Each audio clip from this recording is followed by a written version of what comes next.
Hey everybody, how you doing? Tekking101 here. This is my, intern, I guess, Barry the Brick. He's going to be hanging out for the next 3 videos. I signed him to a contract. We'll see if he takes off as a mascot for the channel. So, Barry, this is Geography is Everything. This is a series where I talk about geography and why it's everything. Pretty self-explanatory. I should probably give you something to do while I do that. You know what? You want to hold the, globe on your head? See, there you go. He's unnatural, ladies and gentlemen. Barry, I think you're gonna make this work. Okay. So, hey, everybody, how you doing? Time for some Geography is Everything. Go to that intro.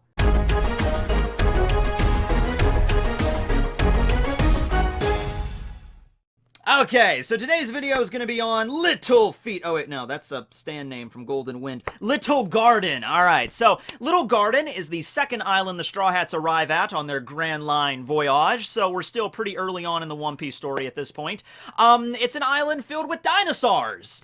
Long before X-Drake arrived at Sabaody and showed off his ancient zone, he was the first ancient zone wielder in the story. Well before we see the Beast Pirates and Kaido's army of dinosaur dragons. No, we found out just regular run-of-the-mill dinosaurs exist in the One Piece world, at least a small part of it. So don't forget about that. That is kind of a big deal, you know? Like, yeah, there's some parts in the world that are literally Jurassic Park. It's One Piece, you know? Now, the person that named the island of Little Garden goes by the name of Louis Arnault, alright? And this is some old school One Piece fans will remember that dude, alright? So, before we really found out a lot about the Grand Line, you know, the Straw Hats journeyed through multiple islands, the Grand Line was supposed to be built up as, like, the pirate graveyard. It was supposed to be the place that not a lot of people go. It's really dangerous. Now, the New World is basically like that right now, but well back in that point in the One Piece story, I mean, the Grand Line was terrifying. So what Oda really did to set that up was he had people, like explorers, write about their journeys in the Grand Line as these fantastical tales. And Louis Arnault was one such explorer or pioneer, one of the first people to really try to chart out the Grand Line, figure out what islands were there and what was on that island. So, because he was a little bit of a poetic guy, he named it Little Garden because, yes, it is a giant jungle from the perspective of a human and there's dinosaurs everywhere, but from the perspective of those dinosaurs, the giant Brachiosaurus eating some leaves off a giant tree, it might as well just be a tiny little garden, you know? That's not the only reason Louis called it that, though. The other reason was because there are 2 giants, literal giants from the warland of Elbaf, brawling to the death constantly for the last century. These are, of course, Broggy the Red Ogre and Dorry the Blue Ogre, going at it over, well, I don't really remember why they were going after it, but they're going at it, and that's all that matters. They're true warriors of Elbaf. Alright, so the story there is, of course, I'm sure many of us are already aware of this. It was actually just touched upon recently because of Big Mom's backstory and everything. Before we really got into Big Mom's backstory with Mother Caramel, there was a brief interlude, kind of a transition, that talked about how 100 years ago, after the giant warrior pirates disbanded when Dorry and Broggy separated from their crew to stay on Little Garden and, you know, have their fisticuff, you know, argument settled once and for all, you know, the rest of the crew ended up getting captured. At least some of them did. Like, Oimo and Kashi, they managed to make it back to Elbaf, but some other stragglers of the crew, without the guidance of their captains, ended up getting captured, and then Mother Caramel appeared and, like, you know, do not harm these innocents and stuff, and so that's a little bit about Mother Caramel's backstory, but yeah. So what happened was, while they were sailing out and just around the world, Dorry and Broggy both ended up killing a Sea King. Alright, and they were really happy, and they were on this random island. It wasn't Little Garden, but they were on just a random island where people were living. There was like a little farmhouse or whatever, and they were just kind of chilling out, slogging back some grog, you know, as giants are wont to do. Not just giants, they were giant pirates, okay? So that's grog and ale in the same, you know, giant horn mug, okay? So they're pounding back that, and they're talking about how awesome it was. Man, I can't believe both of our captains took out a Sea King. Did you see the size of those sons of bitches? That's awesome. Glug, glug, glug. And so, there was a little girl that just happened to be living in that farmhouse, completely undaunted by the fact that a giant warrior band of pirate giants were hanging out outside of her house. She was actually pretty cool with it, and so she wandered over to Dorry and Broggy, and this little girl, her name was actually Yuki. I didn't even ever think that, she's such an insignificant character, I didn't think they would even give her a name, but, go figure, even the most insignificant character gets a name. That's what I love about you, dude. So her name was Yuki. So Yuki, cute, adorable little girl, walks over to Dorry and Broggy, and we're like, oh, you both killed Sea Kings? That's so cool. Which one was bigger? And so Dorry and Broggy were like, what? Which one was bigger? I think it was mine. No, it was probably mine. Hold on. We'll be right back. We gotta figure this out. All right, so then I think they took both of these Sea Kings to a different island, laid them out. That island was Little Garden, to compare the length, because these Sea Kings were so freaking massive, you needed an entire island length just to kind of lay them down on a flat surface so you can actually compare them, right? And so you're looking at them here, and personally, I think the one on the left is bigger, which I think that was Dorry's, but whatever. Okay, that's just my stupid opinion. So they lay out both of their Sea Kings, and they're like, mine's bigger. No, mine's bigger. Now, Elbaf has a little bit of a rule because Elbaf is a war land. And by the way, keep in mind, Elbaf is also the name of their god. Apparently, like their version of Odin, I guess, like Allfather or whatever.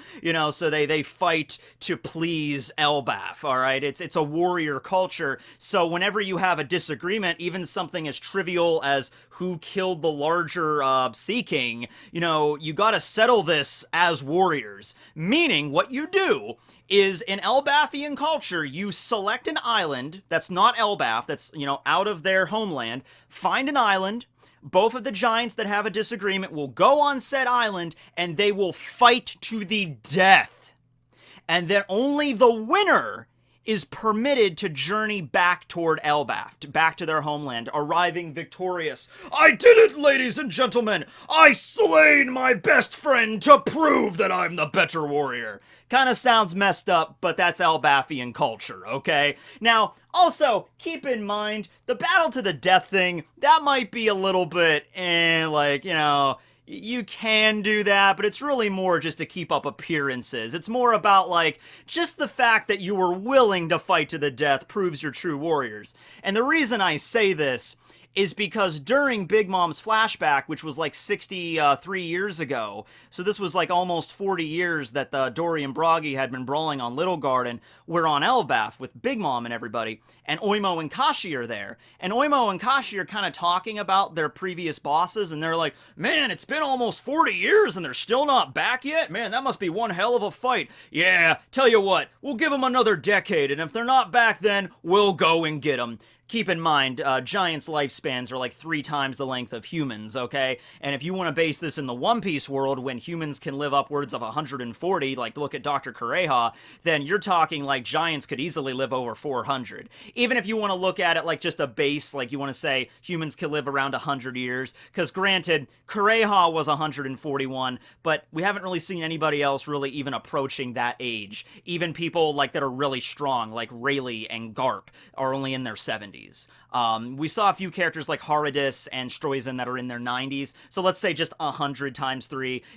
it's on average giants live about 300. They can live longer than that, just like how some humans can live longer than 100, but it's really more uncommon. Usually it's maybe 300 is the average, okay? So, a decade or so to a giant, not really that big of a deal, right? So Oimo and Kashi, the way they were really talking about it was just well, we'll give them another 10 years, and if they're not back yet, we'll just go and get them, we'll break up the fight. Come on, guys, you proved you're both badasses. Elbaf is pleased. Let's go back home now.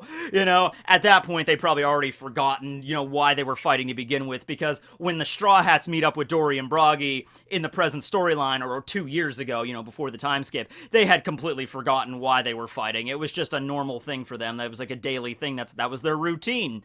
They're former captains, and they're best buds, and they just fight because that's what they do. They're giants. They're warriors. What can you do, right? So, yeah, and then, of course, Oimo and Kashi, they did end up waiting another 10 years, so around 50 years after the fight began, they set out to sea to go bring them back. and, you know, they got captured by the world government and the Gates of Justice, not the Gates of Justice, they were guarding the gates to Ennie's lobby, and so we all know what happened there, right? Now, that's all well and good on how Dorry and Broggy arrived on the island, but how did the dinosaurs get on the island? Do you have any ideas, Barry? Okay, well, I'll explain it. That's what you're here to learn, okay? So, we all know the islands in the Grand Line have a different magnetic charge and a different weather pattern. You know, there's autumn islands, summer islands, spring islands, winter islands, all that crap. By the way, I'm gonna assume, because it's a jungle environment, I'm gonna assume Little Garden is a summer island, even though I don't think its climate zone was ever stated. But because each island is so isolated, not just because it's hard to get to them, like, through sailing, but isolated in the sense of a climate. Like, it could be raining on one island, like a huge downpour, like a monsoon. It could be dry as a bone on another island, right next door. Okay, that's the way these climates are so isolated from each other and the weirdness of the Grand Line. So, because of that, you can have certain islands that are just frozen in time. So, in the case with Little Garden, it's just their dinosaurs, or the descendants of dinosaurs from millions of years ago, they just never died out. Okay, because the climate on the island protected them. Actually, the reason the dinosaurs died out in our world was because of the KT extinction event. There was a giant meteor that hit the Earth and wiped out, you know, caused a serious weather pattern change, and a lot of dinosaurs died from the impact, and then their descendants, not all of them could survive. That's the reason we don't see Tyrannosaurus rexes stomping around. We see the descendants of dinosaurs in birds, so they're still fluttering about, and, you know, like alligators and things are descended from them, but we don't see, like, giant dinos anymore, and that's the reason, you know? So a meteor hit. So I'm wondering if, like, 65 million years ago in the One Piece world, same kind of thing happened. Like, a meteor struck the area, and most of the dinosaurs got wiped out, but the islands that were in the Grand Line, they were so isolated, then, you know, they never died out. So I don't know. But yeah, that's the reason the dinosaurs are there, and I don't, really just a neat little backdrop there. Like, the dinosaurs themselves did not really play a huge role in the Little Garden arc, now that I think about it. That arc was mostly about Mr. 3 and Mrs. Golden Week attempting to capture Dorry and Broggy and attempting to capture the Straw Hats, and, you know, expanding on the Baroque Works arc. We learned a lot about Elbaf and Dorry and Broggy. The fact that there was just dinosaurs on the island, I really think that was just Oda having fun. Oda's just like, you know what? They're going into the Grand Line. This is this crazy new place where anything goes. Screw it. Dinosaur Island. It didn't really involve anything too particular, just Dinosaur Island, okay? So that's what I was expecting, like, because we saw Little Garden, maybe Oda, we're gonna go to another island that was frozen in a different state. Like, maybe they go to a different island where there's, like, still, like, Neanderthals living, like a pre-evolved version of, you know, humans and stuff, and there's still, like, you know, Homo, you know, erectus or something walking around. But we didn't really encounter that yet. We really haven't encountered an island like that where it's, like, in different eras and periods of our Earth, okay? So maybe we will at some point. Maybe Oda just never got around to it.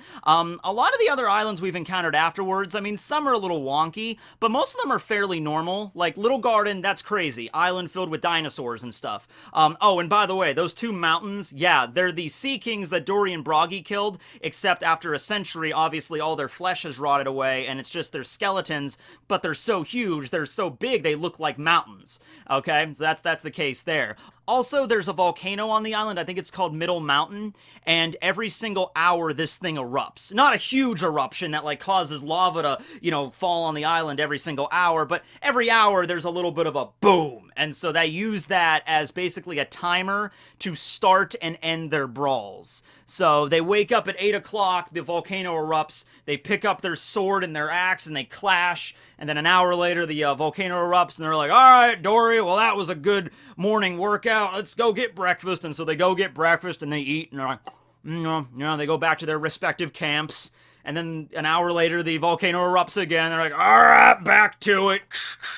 It happens 2 more times. Time to break for lunch, you know? And so, but that's all they do all day, is just break, fight, break, fight, break, fight. But that's what they do. And you know what? It looks like it would get boring after the first few months or years or century or so. But hey, they're warriors. That's all they care about, right? As long as they're happy, it's all good. And in fact, during the Little Garden arc, we saw what happened when Broggy thought he won because, you know, Dorry ate the explosive alcohol that Mr. 3, you know, gave him and made it look like the Straw Hats gave it to him.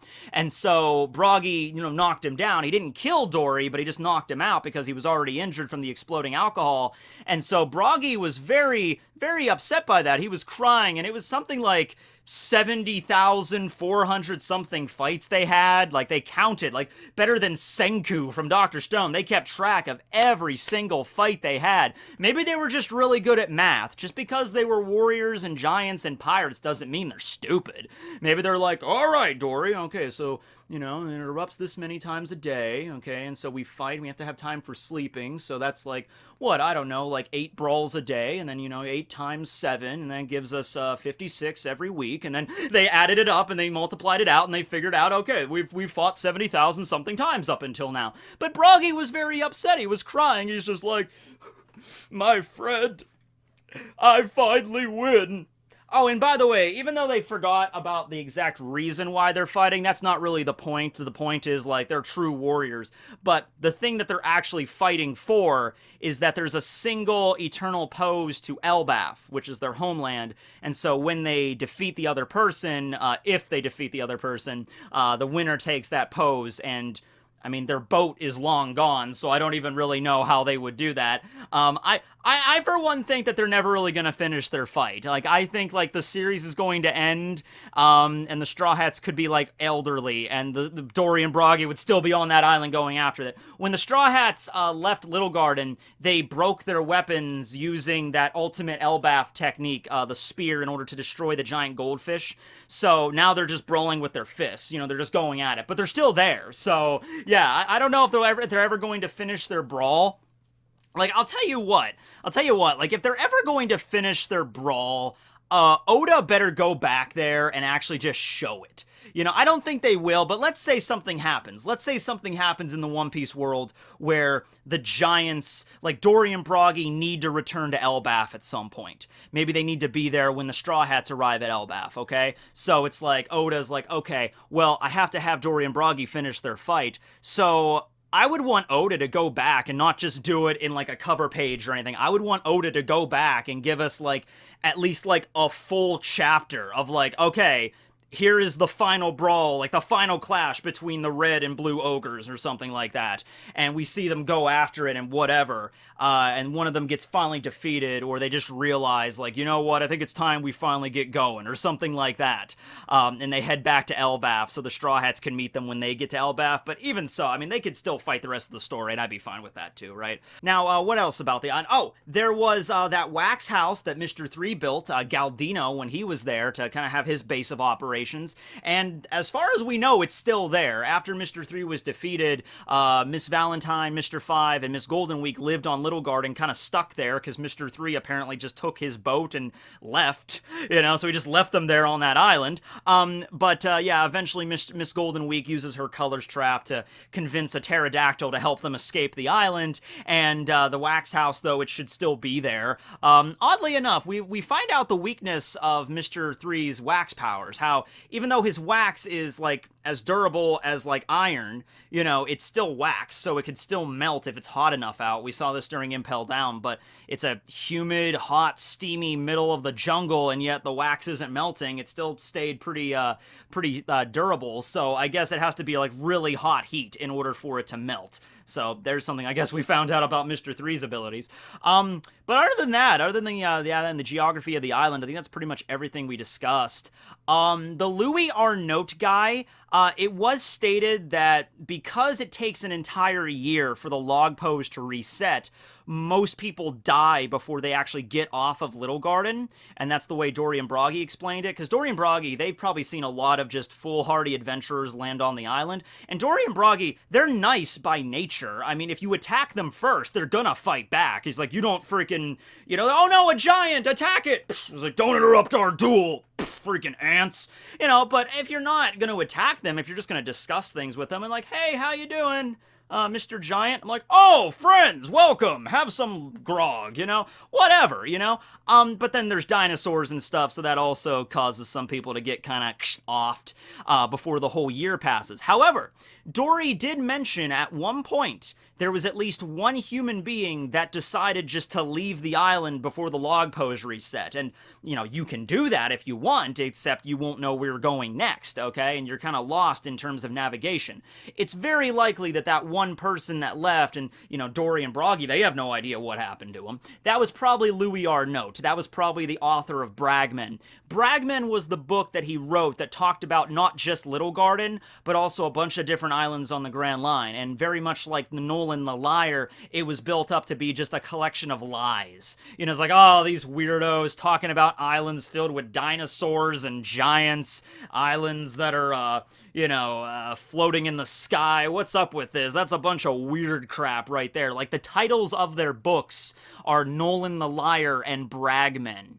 That's a little weird. And then you start thinking about it and like, hey, wait a second. Maybe the world government doesn't want everybody to know about what goes on in the Grand Line. So every time there's a book that's published in the world, the world government will change it to be like, oh yeah, don't worry about this book, guys. There's nothing to it. It's just a bunch of lies. I mean, that would be like saying, like, this is Jules Verne's 20,000 Leagues Under the Sea. That would be like when this was published, they'd be like, yeah, this is a story about a liar that thinks he can swim underwater for an extended period of time in a magical little tube. You know, whatever. You know, like, it seems like the world government wants people to think that they're nothing but lies, so nobody will go and poke their nose around. Maybe that's the case. I don't know. But yeah, Louis R. Note was mentioned, and a few other things back in the day, like there were explorers or pioneers into the Grand Line, hundreds or, even longer than that. So, I don't know, maybe we might find out more about them at some point. The book Bragman also showed up in the Library of Ohara, not the Library of Ohara as in Artor's website, which you should go check out below, but the library in the Tree of Knowledge in the actual island of Ohara. You also see a copy of it there. So, maybe we'll cut back into the past a few centuries and we'll see, like, oh, these are these explorers. Like, remember that ship, the, what was it called? The St. Brice, I think? That was like 400 years ago. It crashed out of the sky. It was set to adrift. So I don't know if anybody cares about that kind of stuff now, because that's so long ago in the story, but I would still like to find out about it. If you're going to have like a whole little mini arc about Nolan's adventures, I'd read that. I totally would. You know how I am, right? But that's just me. But yeah, let me know below what you think about Dorry and Broggy. If you think their fight should be resolved by the end of the story, and then they go and do something else involving maybe Elbaf or the Straw Hats, so we get to see them again, or if you would rather them just like, the last chapter of One Piece, we cut over across the world to see what everybody's doing, and like one of the last shots of One Piece is we get to see a brief shot of Dorry and Broggy just still going at it. Maybe like 50 years later, they're still fighting. I would actually be okay with that, right? All right, well, thanks for watching, everybody. Thanks for helping me out, Barry. You're a big assistance. You got the globe up there. You got your little globe hat. You're doing good. Did you learn a lot today? That's good. All right, so we'll keep you with me for 2 more videos and see how it goes. All right, say it, everybody. Signing out. You wanna say it, Barry? Geography is everything. It's just you have to shout it from the depths of your soul. It's okay, buddy. You're shy. You'll get the hang of it eventually.